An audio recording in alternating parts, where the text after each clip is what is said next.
para todos, ¿cómo están? Bienvenidos a Esta Boca es Mía, estamos en vivo. Bueno, por estas horas de lo que todo el mundo está comentando es de este asesinato, de este crimen en el departamento de Paysandú. Pero como suele suceder, muchas veces se habla más de lo que se debería porque la información hasta el momento no está, no es de acceso público todavía, se está investigando. ¿Qué se sabe hasta el momento? Director, vamos con el tape de presentación.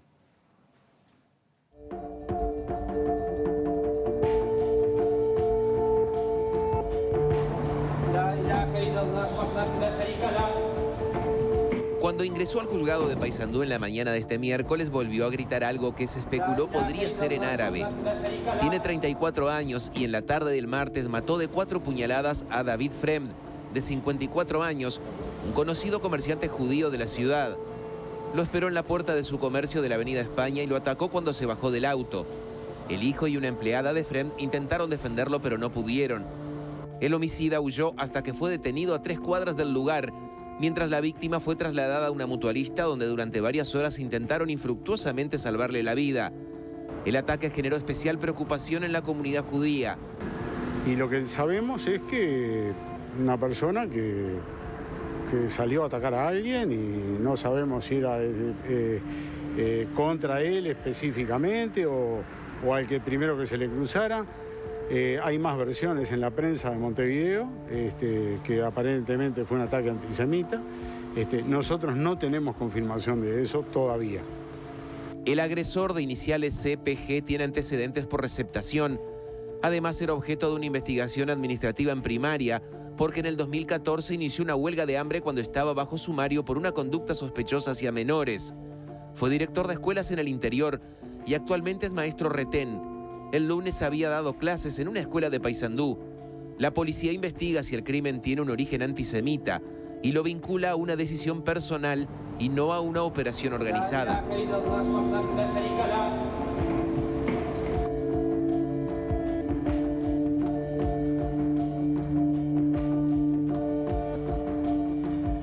Bien, hasta el momento, lo primero, por supuesto, es desde este lugar, nuestro pésame para toda la familia y amigos de este señor asesinado. Lo que sabemos del presunto homicida es lo que escuchamos aquí en la prensa. Lo que no estamos 100% seguros es si efectivamente se trató de un caso, de un crimen por antisemitismo o no.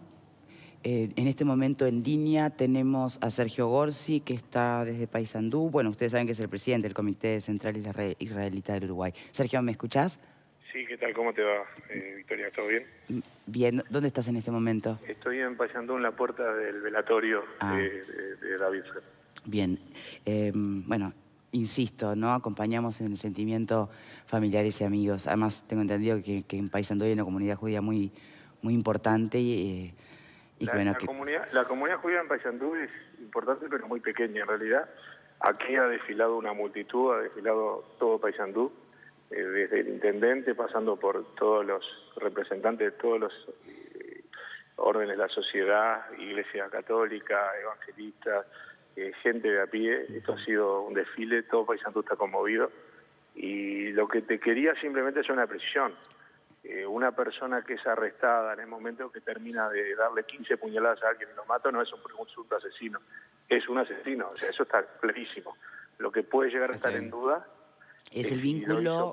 Si lo hizo por antisemitismo, pero él ya le dijo a la policía que sí, y que se despertó ese día y que Alá le dijo que tenía que matar a un judío. Y como acá decir judío es decir la familia Fremd, todos los que vienen para Paysandú, el primer judío que se le viene a la mente es Fremd. El primer Fremd, porque son varios que encontró, lo mató. Esto que me estás diciendo, ¿quién te lo dijo? Esa es la declaración que le dio a la policía el mismo momento que lo llevaron preso y también lo reiteró hoy. Y bueno, está en este momento, yo estoy esperando que oficialmente lo diga, no sé si es el juez que lo tiene que decir o la policía. O la policía o el Ministerio del Pero Interior. todo Paysandú sabe que es así. Paysandú conoce a esa persona, es una persona que, además de tener en su Facebook inscripciones en árabe, que no sería grave si no fuese que que mató a un judío y dijo que lo tenía que matar porque era judío. Fue allanada su casa, podés averiguar a la policía qué encontraron en su casa. El Facebook es público, la alabanza a los puñales que están matando gente en otras partes del mundo está en su Facebook, escrito por él. O sea, insisto, no es un presunto asesino y no hay ninguna duda que lo hizo por una motivación antisemita. Entre otras cosas, porque lo dijo él. ¿Y cómo ubicamos este hecho en nuestra sociedad? Y con enorme dolor, ¿no? Es decir, acá estamos consternados por la persona, que es... Todo esto podemos filosofar, pero no vamos a recuperar la vida de David. Pero más allá de eso, como sociedad tenemos un enorme dolor porque pensábamos que estábamos libres de este tipo de situaciones. Por más que hace poco menos de 30 años hubo un hecho similar de otra característica. Era un neonazi que se enorgullecía de poner banderas nazis en la puerta de su casa y bueno, que cometió también una serie de crímenes matando a un judío y a un no judío que consideraba amigo de los judíos. Pero en este caso estamos en presencia de un fenómeno nuevo que tiene que ver con el fundamentalismo, ¿no?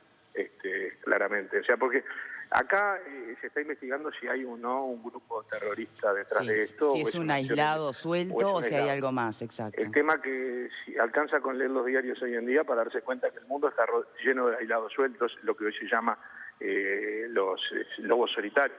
O sea, y hoy en día las redes hacen que cualquiera se sienta parte de determinadas posiciones y se sienta habilitado a sí mismo de salir a responder en consecuencia, ¿no? Entonces, imagínate por dónde pasan los recovecos de la mente humana en esa gente. Y estamos, bueno, yo, si me preguntas a mí, yo diría, no me parece que sea un grupo organizado, pero esa es una cosa, hoy en día no cambia. Y lo que sí creo que nos cambia como sociedad es que por primera vez en la historia aparece un fundamentalismo religioso como temática, insisto. Lo separo como diferenciador, y en esto yo creo que hoy tenés invitados que saben más que yo explicarlo, del tema de la violencia en general o la criminalidad en general, por supuesto que es diferente. O de lo que fue el nazismo, viste, que era otra cosa tal vez, que no estoy minimizándolo tampoco, ¿no? Pero digo que era diferente, pero bueno, estamos parados en esa situación. Acá hay mucha consternación, la comunidad judía está muy dolida porque no estamos acostumbrados a esto. Ahora, tú mismo me decís que circuló muchísima gente en apoyo, muy por fuera de la propia comunidad, o sea que eso de alguna manera muestra una unanimidad como sociedad de repudio a este tipo de cosas. Eso imagino que, bueno, que también, no se puede hablar de alicientes, pero es tener la certeza de que estamos alineados. No, totalmente, conforta ver. Mirá, yo en este momento estoy en la Plaza José Pedro Varela, que es enfrente a la sala velatoria, y yo estaba parado hoy también hablando con algún amigo por teléfono o alguna entrevista que me hicieron, y pasaba la gente de Paysandú, que obviamente me reconocía por mi trabajo público, pero además sabía el por qué estaba yo acá, y me pedían perdón en nombre de Paysandú, cosa que me pareció un exceso también, digo. Imagínate el sentido de dolor que hay acá. Perdón en nombre de Paysandú, no uno, no dos, varias personas. Perdón en nombre de Paysandú. Es tremendo lo que está pasando. Y yo siento que estamos todos conmovidos como uruguayos. Creo que no hay dos opiniones y que es el primer caso de algo que pensamos que acá no iba a llegar. Pero yo no sé, yo pienso que la globalización hace esto también, ¿no? Que nos lleguen las cosas buenas, las cosas malas, las cosas trágicas, y en este caso es algo trágico que nos llega a través de esa globalización, ¿no? Que hace que vos puedas estar acá y compartir una filosofía criminal, ¿no? En este caso, claramente. Sergio, sabes que recién estoy leyendo que me llegó por mail un mensaje del Centro Egipcio de la Cultura Islámica, ¿no? Que por supuesto condena enérgicamente el crimen de este ciudadano uruguayo a manos de otro ciudadano. Lo que sí agrega es, lamentamos que antes que la justicia determine los motivos y responsabilidades de este horrible crimen, se instale en la opinión pública datos y hechos sin corroborar que señalan a una religión y convierten este caso policial en un crimen de odio. Exhortamos a dejar que la policía, la justicia y las autoridades competentes puedan trabajar con tranquilidad para poder aclarar este crimen y se haga justicia. Por último, bueno, por supuesto, el Centro Egipcio de Cultura Islámica extiende sus condolencias a la familia. ¿Qué dirías, qué le dirías en respuesta a este mensaje que también es entendible desde el Centro de Cultura Egipcia, esa cosa que solemos hacer de, bueno, poner en la misma bolsa? Esto no es contra, o digamos, lo que hay que condenar es este crimen por odio, pero eso no significa que haya que generar el odio hacia otra religión. O sea, ¿cómo separar esas aguas? No sabía que alguien había generado eso. Acá estamos hablando de, yo por lo menos... De un individuo. De un fundamentalismo. Un individuo, en el mundo entero hay muchos individuos como él, que hoy en día están matando gente. Hoy leete el diario, metete en internet y vas a ver cuánta gente muere en el mundo, porque son suníes, porque son chiitas, porque son judíos, porque son esto, porque son lo otro, por atentados en mercados, en centros comerciales, gente que se explota, bombas, es terrible. O sea, no es uno suelto. Ahora que todos, es evidente que no son todos los islámicos iguales. Yo no tengo idea, yo no conozco tampoco mucha gente islámica en el Uruguay tampoco, como para tener una posición formada. No tengo nada para contestar. No, simplemente... Sí es cierto que el Islam tiene que batallar justamente contra esa discriminación de la que son objeto por culpa de fundamentalistas, ¿no? Entonces, bueno, imagino que por ahí también viene acá está el tema, de lo que somos víctimas. Acá está el tema de lo que somos víctimas del fundamentalismo. O sea, mira, yo te voy a ser bien clarito. El neonazi que mató un judío en el año 87, si hubiese habido Facebook en esa época, seguramente su Facebook diría que los judíos se tienen que ir del Uruguay para Palestina. Los fundamentalistas islámicos hoy en día creen que los judíos se tienen que ir de Palestina.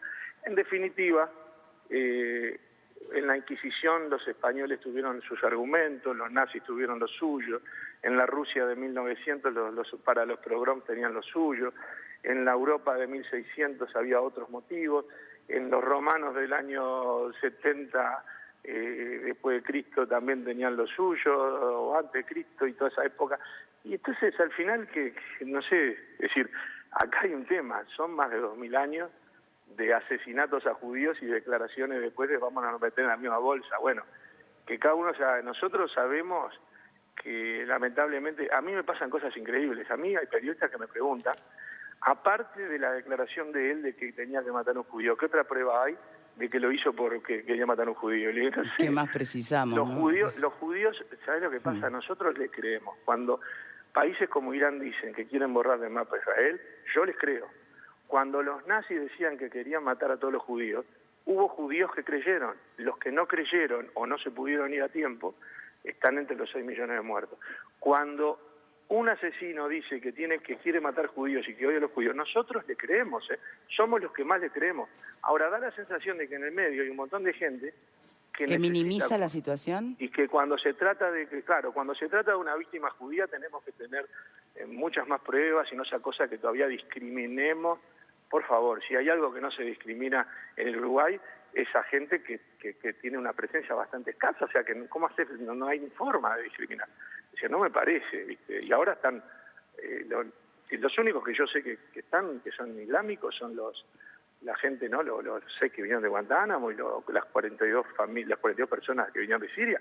Y yo no veo que de la colectividad judía, yo lo que recuerdo fue que cuando llegaron fui a los maristas y le entregamos televisores, heladeras, un montón de cosas, y después me enteré por Mujica que eran clase media acomodada y que ellos preferían volver a los campamentos de refugiados, pero bueno, pero en ese momento yo estuve en los maristas. Sí, igual no mezclemos yo no mezclo. ¿Te da miedo, Sergio, que esto despierte?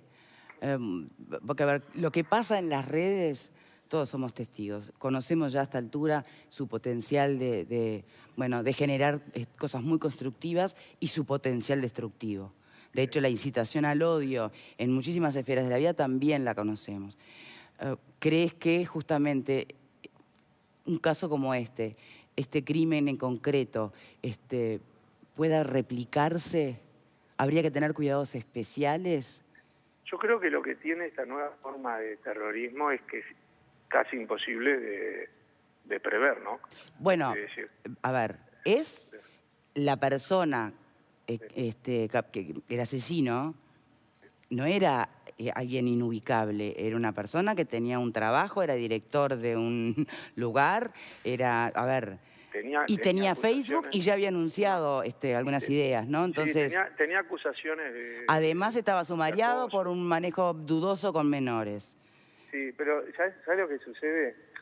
Imaginemos esta hipótesis, que es lo que se habla acá. Todo Paysandú habla de que era conocido en los ciber, en donde jugaba esos juegos que mataban guerra, que los soldados, ¿viste? Que matan. Ah, mira. Y están ahí, y que él en el ciber a los gritos gritaba, maté a un judío, que todos los que estaban en el ciber lo miraban como diciendo, ¿este dónde salió? Yo te hago esta pregunta en el Uruguay, con la democracia que tenemos. Denunciás ese hecho, vos estás en la computadora al lado y haces la denuncia. La persona, viene un policía, se lo lleva y va a juez. ¿Cuál es la chance de que esa persona, por gritar eso en la computadora, pase más de 1 minuto y medio declarando? Es decir, por cosas mucho más graves, vas y salís bastante rápido. ¿Me entendés lo que te quiero decir? Sí, absolutamente. Es decir, porque ahora que ya pasó, todos decimos cómo nos la agarramos antes. Es decir, pero mientras no pase, le pasa a las mujeres, ¿no? Cuando denuncian que están siendo acosadas o algo, hasta que no terminan con un problema, la respuesta por lo general es tibia, ¿no? Y por miedo a cometer una injusticia también. Entonces, eso es un tema que como sociedad nos tenemos que discutir. Estoy tirando el tema globalmente, ¿no? Sí, sí, absolutamente. Porque no es fácil, ¿viste? Porque ahora estamos todos indignados y cómo no nos dimos cuenta. Y yo digo, si nos hubiésemos dado cuenta, ¿quién nos hubiese creído? Sí, ¿no? sí, no, o cuál era nuestra capacidad de acción, digamos, ¿dónde está el cargo, el delito configurado para que...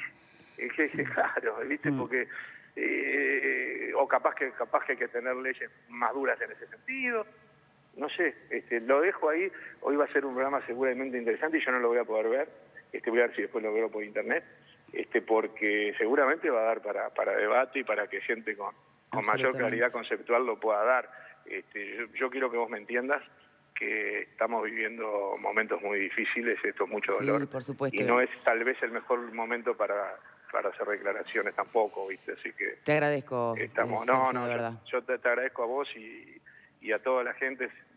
Sé que hay muchos invitados importantes y que hay trabajo. Aparte, los quiero a todos los que hacen este programa, que un rato compiten conmigo, no les tengo bronca. Dale. Ah, competíamos, no me enteré. No, competimos con buscadores. Gracias por habernos acompañado. Te mando un abrazo y saludos a todos los que están por ahí. Dale. Muchas gracias. Chao, chao. Bueno, ya con esta conversación la cosa avanza, ¿no? Tendrá que corroborar efectivamente lo que dice Sergio Gorsi, lo tendrá que corroborar la policía o a quien le corresponda, ¿no? Corroborar efectivamente las declaraciones del homicida, pero ya nos coloca en otro lugar. Vamos a darle, si me permiten, la bienvenida a quienes nos acompañan en el programa de hoy, porque es cierto que esto nos para frente a un escenario donde no tenemos demasiado claro cómo mirarlo, cómo digamos, de alguna manera resolverlo, porque una cosa es resolver un crimen, un homicidio, sí, fantástico, pero acá hay otro peso muy importante, tiene otra carga este crimen. ¿Qué hacemos con esa otra carga, no? Le damos la bienvenida a Germán Aller, catedrático en Derecho Penal, muchísimas gracias. Y a Roberto Sijón, que es ingeniero, es escritor y es expresidente del Comité Central Israelita del Uruguay. Gracias a los dos por estar aquí. Bueno, después de la conversación con Sergio Gorsi y este adelanto, ¿no? Que de alguna manera despeja las dudas y clarifica, bueno, la intencionalidad detrás de este homicidio, que definitivamente se despega de lo que puede llegar a ser la criminalidad a la que asistimos hoy en día, la violencia general. Esto tiene un componente bien distinto. ¿Cómo lo siente? Mira, en varias dimensiones. La primera es que me uno a ti en cuanto a extenderle un saludo fraterno a la familia Frem, porque está viviendo momentos trágicos y dolorosos que debieran ser de todos nosotros. Y esa es la primera dimensión personal. La segunda es que todo asesinato es detestable en tanto sea la forma en que dos individuos o colectivos encuentren la solución a sus problemas. Por lo tanto, en esa dimensión del asesinato como violencia, definitivamente estamos en contra de este y de cualquiera. Pero hay una tercera dimensión, que tú la mencionaste, que es el asesinato individual o colectivo por culturas de odio, incitados por la cultura de odio.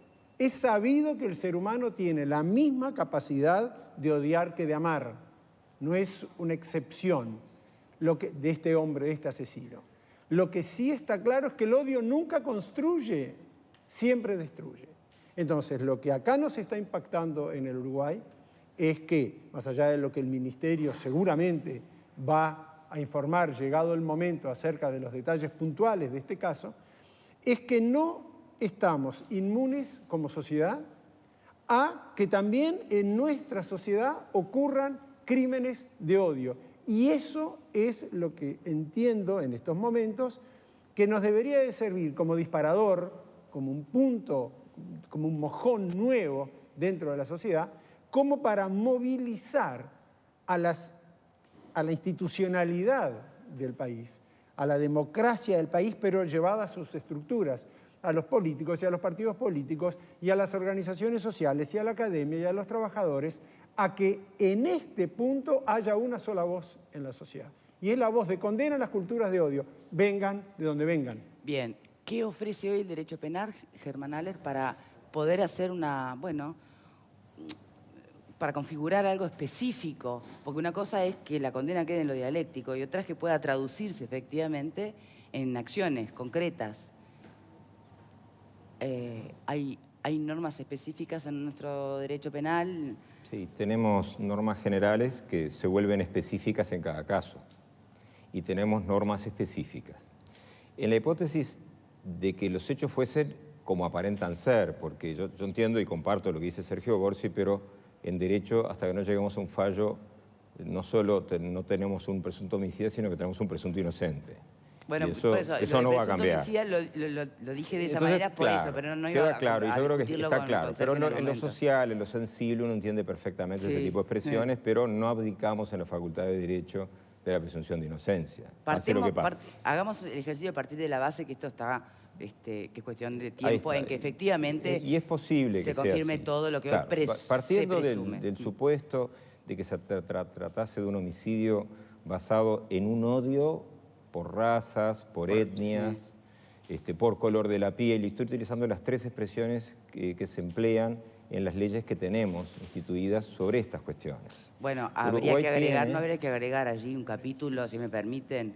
Últimamente hemos asistido a asesinatos de, por ejemplo, travestis, y realmente se les considera como un delito más, un homicidio más, y estamos negando también crímenes de esta característica. Claro, nosotros tenemos una normativa, una muy vieja, que prácticamente en Uruguay se habrá aplicado un par de veces y nada más, que fue una ley hecha a las postrimerías de la Segunda Guerra Mundial, en la década del 40, yo no recuerdo si fue ya en el 46 o en el 47, pero aproximadamente por allí, que ya hablaba del odio de razas, etcétera, como una condena en definitiva a lo que había hecho el Tercer Reich.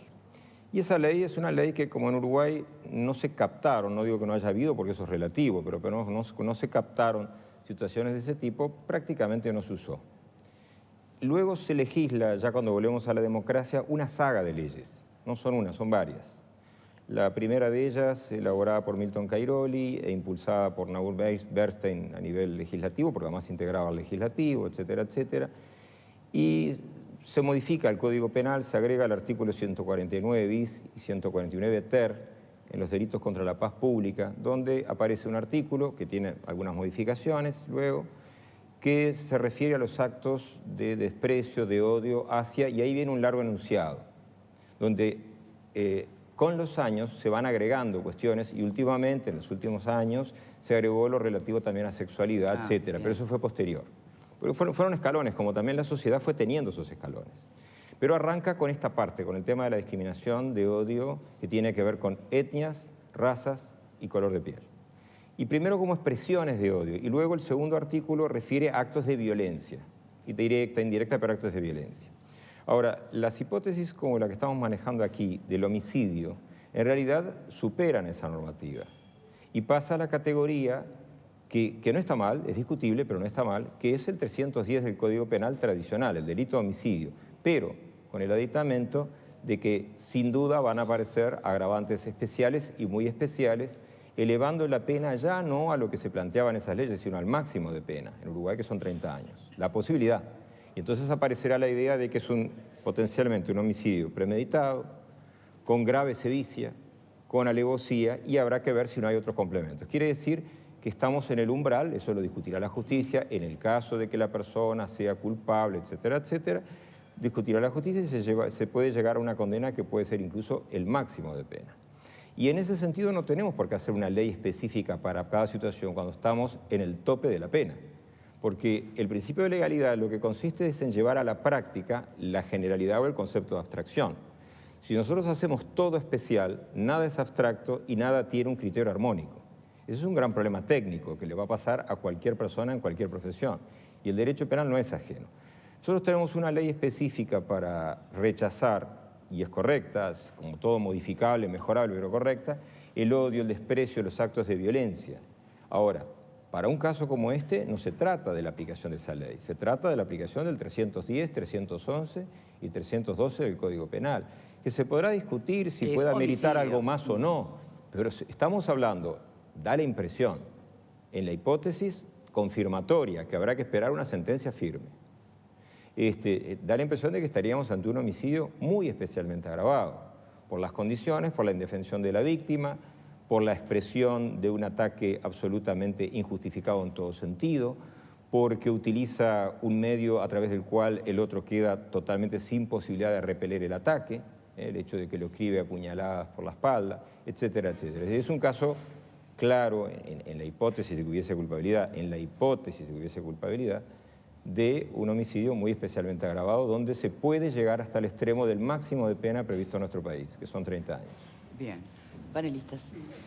Marta. Hacer una puntualización porque también quedé preocupada por las cosas que dijo Gorsi. A ver, no me gustaría que a priori se dijera que esto es un crimen basado por un tema de religión, porque hay que tener en cuenta cuál puede ser el perfil de la persona que cometió el ilícito. A lo que voy es, las personas cuando tienen cuadros psicóticos y deliran, tienden a delirar con cosas contemporáneas. Entonces, en otra época se deliraba con Napoleón, la Virgen María, ahora se delira con este tipo de cosas. Basta recordar el episodio donde una rusa apareció con la cabeza de una nena porque dijo que era una terrorista islámica. Entonces, antes de atribuirlo a la religión, habría que discriminar si este señor, todas esas expresiones... Pero entonces, el hecho de que él dijera, siempre partiendo de la base que después se confirma todo esto que nos decía Sergio. Hoy me desperté y Alá me dijo que tenía que matar a un judío. Bien, puede que, por ejemplo, su abogado defensor eventualmente maneje, bueno, impunidad por delirio. Que lo maneje el abogado es una cosa, que lo pruebe un técnico del ITF es otra. Porque eso va a una pericia y se tendrá que determinar si el señor tenía conciencia y voluntad cuando ejecutó el acto o estaba en producto de un delirio. Eso lo va a tener que determinar un médico psiquiatra. No, lo pedirá el abogado probablemente, pero va a ver qué dice el psiquiatra. Entonces, yo lo que estaría primero es en la hipótesis de que el señor estuviera en uso de sus facultades, porque que él delire con eso no debería ser llamativo en este mundo donde estamos con las cosas tan polarizadas. Entonces, antes de generar una cosa paranoica, ¿no?, de la religión, los islámicos, los terroristas, discriminar si el señor no está delirando con algo que está en el contexto social nuestro. Primero eso. A ver, ¿por qué? Pero no. O sea, yo creo que no es paranoia. El modus operandi de este asesino es exactamente el mismo que utilizan los terroristas solitarios en Israel mismo, en cualquier ciudad de Israel. Es un fenómeno que se está globalizando claramente. Entonces, suponer que puede haber una actitud psicótica que de alguna manera ponga en entredicho lo que es claro, que es un atentado antisemita, cuando cuando uno lee los posteos de Facebook que tenía este individuo, donde tenía amigos que hablaban enfáticamente de que habían participado en atentados de estas mismas características, me parece que si hubiera participado es en una atentados de manera, esto, no Marta, estaría- de taparse los ojos a una realidad que es global. No fue la lo que yo realidad dije. del terrorismo No fue lo que yo dije. islamista, no islámico, ¿verdad? La realidad del Fundamentalismo, terrorismo fundamentalista, sí, por musulmán, expresémonos con es cuidado. global. Está bien, Entonces, pero no caigamos podemos en la taparnos los locura. ojos Primero, ante una si él evidencia. hubiera cometido actos de esta índole, no estaría libre, estaría preso. 1, 2.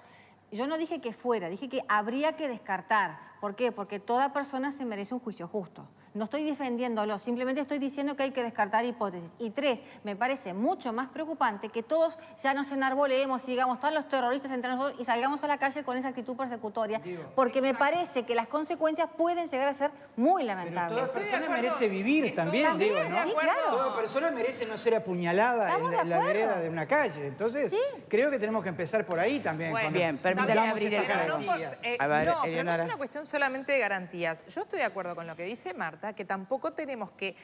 a mí me parece que acá sería fundamental que las autoridades, cuando el caso se aclare, tanto el Ministerio del Interior como la Justicia nos aclaren de qué se trató. Que nos aclaren si se trata de un terrorista que actuaba en solitario, que nos aclaren si se trata de un asesino que tenía delirios de ser terrorista e hizo esto porque quería trascender. Déjame hablar, Álvaro. Déjame hablar y cuando concluya dirás lo que tengas que decir, por favor. Entonces, me parece que antes que nada tenemos que tener una aclaración pública de las autoridades de qué se trató esto. Porque si es... porque también hay que ver qué pasa después. Claro. Si pertenece a una red, se tendrá que actuar de determinada manera y habrá que sí, tal vez, volverse un poco paranoico y tener más cuidado. Si era una cuestión, un delirio personal que lo llevó a ser un asesino, pero de los peores, con todos los agravantes posibles, habrá que actuar de una manera. Pero no podemos ahora todos salir a la calle diciendo, qué horrible, acá en Uruguay ya hay terroristas que quieren matar judíos, entonces vamos a estar todos así como... No. Me parece que... pero hay que ponerlo en su justo lugar. Es eso, es no generar... Bueno, pero es en Argentina. Entonces ¿qué pasa? Es global este fenómeno. O nos podemos tapar los ojos. No vamos a A ver, señores, Graciano, por favor. Sí, no podemos... muchas gracias. Muchas gracias. Yo creo que hay una explicación que hace el profesor Haller desde el punto de vista del derecho penal, que me parece que es atendible. El amigo Roberto, expresidente del Comité Central Israelita, pone el caso en una perspectiva de un crimen de odio. Todos los indicios hasta el momento, más allá de que pueda haber una hipótesis de psicosis o lo que fuere, nos llevan a pensar que efectivamente la motivación es de... Y voy a hacer abstracción, no voy a usar la palabra religión, ni religioso, ni fundamentalismo, ni nada. Voy a hablar de una ideología de odio. Le sacamos el contexto religioso para que nadie se enoje, para que nadie se ofenda. Ideología de odio. Ideología de odio en el siglo XX y en el siglo XIX y en el siglo XVIII han habido. En el siglo XX la ideología del odio por antonomasia ha sido el nazismo. Odiar a una etnia, a una raza, y los mataban simplemente porque eran de esa etnia. O sea, una ideología de odio. No se puede hablar de religión en el caso del nazismo. Y tampoco se puede hablar de política, porque era una manga de asesinos que asesinaban gente por odio. Entonces, hay una ideología de odio, claramente. Esa ideología del odio ha aterrizado en Uruguay. ¿Quién lo puede negar? ¿Quién lo puede negar? Y quizás todavía el sentido provinciano que tenemos en Uruguay, el sentido aldeano, hace que muchas veces expresiones que aparecen en las redes sociales no se investiguen en profundidad. Por ejemplo, yo tengo un amigo, Alemis Rajin, como un amigo, que se ha dedicado a investigar este fenómeno, ha escrito sobre eso. Y él y otras personas tienen una lista de personas que en sus redes sociales publican hay que hacer jabón a los judíos, no sé, Hitler se quedó corto, ese tipo de expresiones de odio, de incitación al odio y al asesinato racial. Bueno, no pasa nada. La gente lo escribe, dice hay que matar a todos los judíos. No pasa nada. Está escrito, está en las redes sociales. Bueno, quiere decir, hay una incitación al odio. De ahí a que una persona llegue y apuñale por la espalda a otro ser humano, bueno, hay un paso. Lo que importa es que se ha difundido en la sociedad uruguaya la ideología del odio. Y siempre empezamos a buscar cortapisas. ¿No estará loco? ¿No será psicótico? Vamos por las ramas, cuidado. Perdón. Yo estoy hablando yo ahora y tú te callas. Ahora tú te callas tú porque estoy hablando yo. Acabas de plantear un tema. Hay una ideología del odio instalada en la sociedad y no la estamos manejando bien. La estamos menospreciando, la estamos desvalorizando. Por eso, déjame preguntar, aparte de esto que vos mencionás, porque cuando Marta hablaba también me rondó esta pregunta en la cabeza. Cuando nosotros en este momento, por ejemplo, en el estado actual de situación, en lo que tiene que ver con violencia de género, por ejemplo, violencia doméstica, hemos aprendido a mirar el tema dejando atrás un montón de elementos y miradas prejuiciosas, y ya no estamos hablando de que si el violento es enfermo o no es enfermo, es violento. Sí. Entonces, a quien comete un homicidio por odio, hay que hacerle el análisis de si está psicótico o es simplemente un homicida. Por odio. Es al revés. Tú tenés que probar que fue un homicidio por odio. Lo dijo él. Pero que lo diga él es irrelevante, porque la gente cuando delira dice muchas cosas. Te lo puede decir el profesor. Pero bueno, pero vuelvo a insistir entonces. Pero perdón, no, a ver. Cuando el delirio es per se un delirio y cuando lamentablemente calza en algo que hay que condenar a muerte. Por eso está el técnico, el perito forense, que es el que dilucida si el señor tenía conciencia y voluntad y estaba hablando con conciencia y voluntad o si estaba en marco de un delirio. Yo no estoy diciendo que no haya sido un crimen por odio. Yo digo que hay que ver si fue un crimen por odio antes de que entremos todos a ponernos mal. ¿Por qué? Y bueno, porque me parece que sí, yo concuerdo, hay ideologías de odio y se ven muchas cosas entre clases sociales, en temas religiosos. Pero no las cité a todas. No las cité a todas. Podría seguir citando ideologías de odio. Me parece que lo que no podemos es seguir echando leña al fuego y tenemos que ser muy cautelosos de lo que es lo que vamos a decir. Es simplemente lo que digo, que veamos si es un crimen de odio. Si es un crimen de odio, sí, que le caigan con el código, está perfecto, pero veamos si es un crimen de odio. Y con el código que le caigan en cualquier caso. En cualquier caso. Este tipo tiene que ir, la mayoría de los años, que tenga que ir preso por los agravantes, por todo, por cómo lo hizo. Eso está fuera de discusión. El punto es, después de resuelta la pena para este asesino, ¿cómo se maneja? Porque acá hay algo que manejar, acá quedó algo en la sociedad que no está resuelto. Y tenemos que saber si hay mucha gente que está en esta línea y tal vez habrá que ver las listas que tiene Alen Mizrahi para ver de qué se trata y qué se puede hacer con eso, con esa información qué se puede hacer para proteger a la sociedad. Ahora, el tema es saber bien de qué estábamos hablando, si es un demente que se creyó que Alá le hablaba y fue a matar, o es un tipo que premeditadamente... O sea, yo no estoy diciendo que una cosa sea menos culpa que la otra. No hagas señas, Álvaro, porque no estoy hablando de eso. Estoy hablando... Ay, pero no estoy hablando de eso. Vos me estás tratando de llevar a un lugar en el que yo no estoy. Yo lo que estoy diciendo es, este señor tiene que ser condenado y le tiene que caer el peso de la ley, el mayor peso que le tenga que caer, porque es una barbaridad lo que hizo. Eso está fuera de discusión. El punto es, tenemos que saber exactamente por qué y cómo y a qué responde este crimen para saber cómo actuamos después, para proteger a la sociedad. Ese es el punto. Ahora, es lo mismo que hablábamos ayer, que yo no estaba presente, pero que vi el programa, sobre la violencia de género. Es exactamente lo mismo. O sea, nosotros estamos tan preocupados en ver la verdadera motivación de alguien que apuñala a otro que se nos pasa la tortuga, se nos escapa la tortuga en lo fundamental. Déjame terminar este concepto. En Argentina hubo unos tipos que, o por locos o por lo que sea, volaron la AMIA y volaron la embajada de Israel. ¿O no nos acordamos de eso?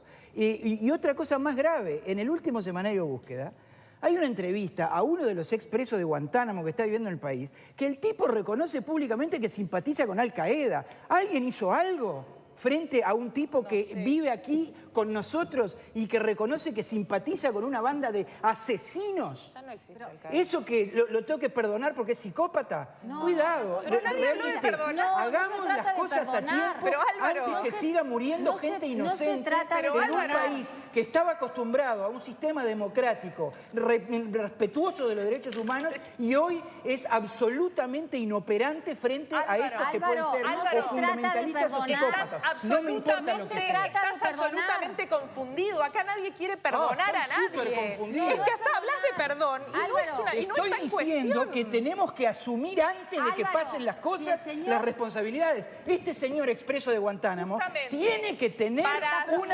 tiene que haber una consecuencia por haber declarado. Para asumir lo que hay que asumir y actuar hay que saber.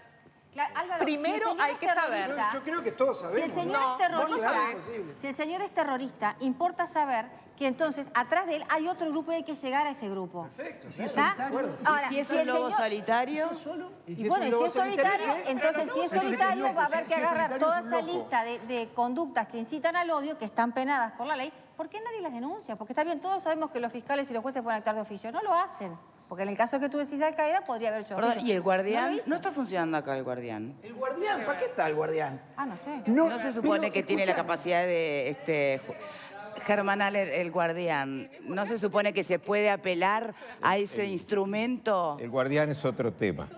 Bueno, pero no puede utilizarse. Yo, Victoria, te contestaré sobre esto puntual porque el guardián amerita otras discusiones. Pero en lo puntual el guardián solo va a funcionar o debe funcionar cuando hay una disposición judicial que ordene la intervención. En este caso está claro que nunca hubiese funcionado porque no había una orden judicial. El guardián amerita otro programa igual. Bien, tomamos la palabra, debatimos sobre el guardián otro día. Porque hay que ver quién vigila al guardián. Sí, como siempre. Sijón. Pero eso es otro tema, que el Colegio de Abogados le ha preocupado bastante, por cierto. A mí me parece que tenemos que tener, por lo menos, un eje central en este caso puntual, porque obviamente involucra a varios ejes subsidiarios. Y todo vale, todo es válido, las opiniones son válidas en sí mismas, pero ¿cómo las focalizamos en este caso? Desde el punto de vista de la justicia, hemos escuchado al doctor como el saber experto que nos explica cómo funciona esto. Y como estamos todos sometidos y, digamos, convencidos en nuestro ser democrático uruguayo, en nuestra justicia, hemos de esperar a que la justicia, con los elementos concretos, determine lo que va a pasar con este señor, caso puntual. Luego está cómo nos estamos posicionando nosotros. Cuando acá se hablan de códigos, ¿cuál es nuestro código? No hay un código. La pregunta es, ¿cómo nos posicionamos a este caso? ¿Nos posicionamos poniendo bajo el microscopio a la mente del asesino? Bueno, es una postura, podemos estar de acuerdo o discrepar, porque cuando hablamos de violencia de género, hablamos de un genérico, y yo no he escuchado, en caso de violencia de género, algo así como una disecación de la estructura mental del violento. El violento de género es un violento que condenamos, y lo condenamos sin más. Y cuando tenemos a un antisemita, no le voy a hacer tampoco una suerte de escáner de sus niveles de antisemitismo. Si es un antisemita, lo condeno. Si es un islamófobo, lo condeno. Y si es un homófobo, lo condeno. Porque lo importante de comprender esto es que la culpa de la homofobia no es el homosexual, es el homófobo. Y la culpa del antisemitismo no es la del judío, es del que crea un imaginario atrás de una figura a la cual se subroga, en este caso, el derecho de ir a matarlo a puñaladas, o en una dimensión, que es lo que dije al principio, de mirada más amplia, una historia de 2000 años que nos hace sentir o posicionar ante este caso no de una perspectiva neutra. Es mi opinión, porque la perspectiva neutra, de alguna manera, podría quizás también llevarnos a una postura de incertidumbre ante la verdadera dimensión del caso. Acá no es lo mismo este asesinato, que después se verá, porque yo comparto, las autoridades se van a expresar y va a haber una sentencia puntual. La pregunta es, en el caso que fuese un atentado antisemita, en el caso que se pueda pensar que estuvo motivado por razones de odio, en el caso que la justicia haya aplicado el código jurídico, que sí es un código, digamos, con normas estructuradas. La pregunta es, ¿qué hacemos después? ¿Cuál es nuestra posición como sociedad? La pregunta es, ¿qué hacemos después? Es donde yo no me adelanto, pero quisiera dejar plantada la base de que si ese fuese el caso, nuestra sociedad debe despertar de una suerte de letargo del que aquí no pasa nada. Porque de lo contrario, lo único que deberíamos pensar es que después va a pasar otra vez, y en algún momento me lo voy a poner a pensar. Los derechos humanos nunca quedan totalmente resueltos, porque mutan, porque cuando no se resolvieron todavía algunos derechos humanos, surgen nuevas violaciones a derechos humanos, y temas como el antisemitismo, en el caso concreto, mutan de formato.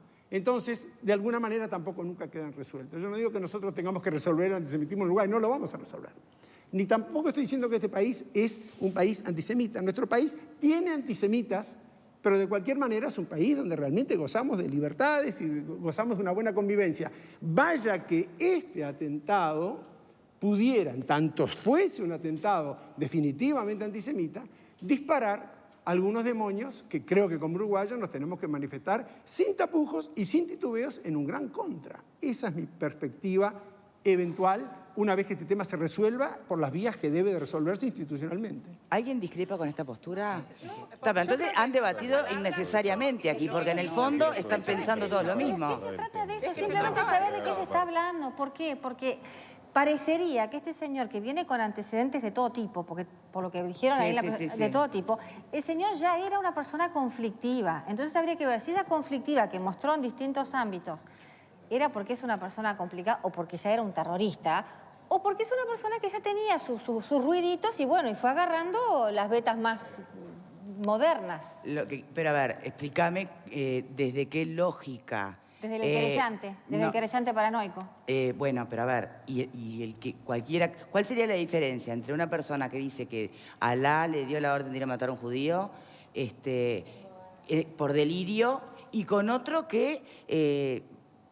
¿Dónde está el delirio, digamos? No, es mucho más porque todos los demás que matan en nombre de Alá, como lo hicieron en cualquier otra región en otra época, es menos delirante una cosa que la otra, eso es lo que yo pregunto. Es mucho más preocupante si el señor tuviera uso y conciencia y voluntad de lo que hizo, que se está delirando. Porque, a ver, el hecho lamentable, el resultado es el mismo y espantoso. Pero a los efectos... ¿Alguien más ve? Yo entiendo lo que plantás, pero ¿vemos la diferencia? Habría que verla. ¿Qué opinan en tribuna? Habría que verla. ¿Ven la diferencia? No existe la diferencia. Para mí no hay diferencia. Perdón, pero para mí no hay diferencia. Digo, que una persona, por delirio o por lo que sea, indudablemente, más allá del delirio, el odio hacia una población, hacia un pueblo, él lo tiene. Hacia una etnia, él lo tiene. Habrá actuado bajo delirio, pero el odio lo tiene. Con respecto a lo que decía Gorsi, además de que el pueblo le pide perdón, el pueblo de Paysandú, al velorio hoy fueron maestras a pedirle perdón al hermano en nombre de los maestros de Paysandú. Algo que realmente llamó mucho la atención, sobre todo de un hombre que, más allá de ser judío, por ejemplo, también colaboraba con otro tipo de cosas, como por ejemplo con monjas de una iglesia que cada tanto iban y le pedían, como él era una persona de la sociedad de Paysandú, iban y le pedían y él colaboraba. Para mí realmente, más allá de haya actuado como delirio o no, en el fondo, el problema es que el odio hacia los judíos lo tenía. Creer que una raza superior a otra no tiene un delirio de base ya más que comprobado, ¿cuál es la diferencia entre que lo diagnostique un médico a que... No entiendo esa parte. A ver, La diferencia puede estar en las redes que haya atendido y en que haya otros que estén en esa línea de acción. Eso es una diferencia para como sociedad, ni que hablar. No, pero no, claro, es después de este crimen, después de resuelto este crimen. Para mí ahí hay una... Yo quiero entrar en otro punto que es totalmente distinto y no entra dentro del debate que ustedes están haciendo. Pero lo que me llamó la atención fue que a las 3 cuadras las personas que estaban en la calle lo detuvieron. O sea que gracias a Dios ahí no actuó el no te metas. Ahí actuó, nos comprometimos y lo que me llama la atención que quizás... o sea, yo conozco estas familias, todos sabrán que mi familia vive en Paysandú, mi mamá era una persona de confianza para ellos, mi mamá tenía una relación con los 2 hermanos, mi madre le crió los hijos, los 2 más grandes, y del punto de yo ir a Paysandú y agarrar un vaquero, gracias, me voy, chao, nos vemos. Es una muy buena relación con esta familia. Entonces, que la gente actuó. Entonces, lo que me queda en el pensamiento es si no hubiera sido esta persona que era muy conocida y muy querida, ya lo digo desde mi punto de vista de mi familia, si hubiera sido una persona común y corriente, ¿lo hubieran detenido a las 3 cuadras? Bueno, casos de arresto ciudadano también hemos visto y hemos sido testigos. Sandrita. Yo voy al punto que a veces, cuando comenzamos el programa, nos dijeron, no tenemos mucha idea de lo que es este plano, ¿tá? En el Uruguay. A veces hablamos de violencia de género y tampoco tenemos idea por dónde caminar para tener un rumbo. Hablamos de homicidio por robo, no tenemos mucha idea. ¿De qué tenemos idea?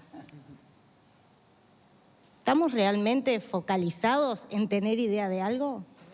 Tenemos que hacer la primera pausa, señores, si me permiten. Voy a saludar a Vero. ¿Cómo estás? Muy bien, Victoria. Espero que tú también y todos en el estudio y en sus casas. Vamos a la pregunta de hoy con respecto al debate sobre el comerciante judío asesinado. La pregunta es la siguiente. ¿Hay un antes y un después de este crimen? Y queremos que nos cuenten su opinión enviando un SMS al 1212 con la palabra Boca 1 por la opción sí y Boca 2 por la opción no. Estamos esperando también sus comentarios a través de nuestro mail estabocaesmia@tele12.com, nuestro Twitter @estabocaesmia12 y nuestro Facebook estabocaesmia12. También estamos recibiendo desde el comienzo del programa SMS que vamos a ir leyendo de a poco en la pantalla. Para leer también el tuyo tenés que mandar un mensaje de texto con la palabra Boca, dejás un espacio, nos contás lo que querés compartir con el programa y lo mandás al 1212. De confirmarse, ya lo hemos dicho y se ha dicho aquí, no escapa el Uruguay a lo que ocurre en el resto del mundo. O sea que tampoco sería cuestión de cómo puede ser que ahora, cómo se haría de aquí en adelante. Yo recuerdo, y esto lo dejo planteado para el próximo bloque, Germán Aller, en episodios concretos de asesinos en serie, ¿no? Siempre se manejó que bueno, que es posible que en tanto no aparece el asesino, puede despertarse conductas latentes en lobos solitarios, ¿no? Por imitación. En este escenario, eventualmente en un crimen de odio, ¿podría pasar lo mismo? ¿Ese es un riesgo real o no? Pausa y ya venimos. Invitamos a mujeres a realizar un misterioso tratamiento de belleza.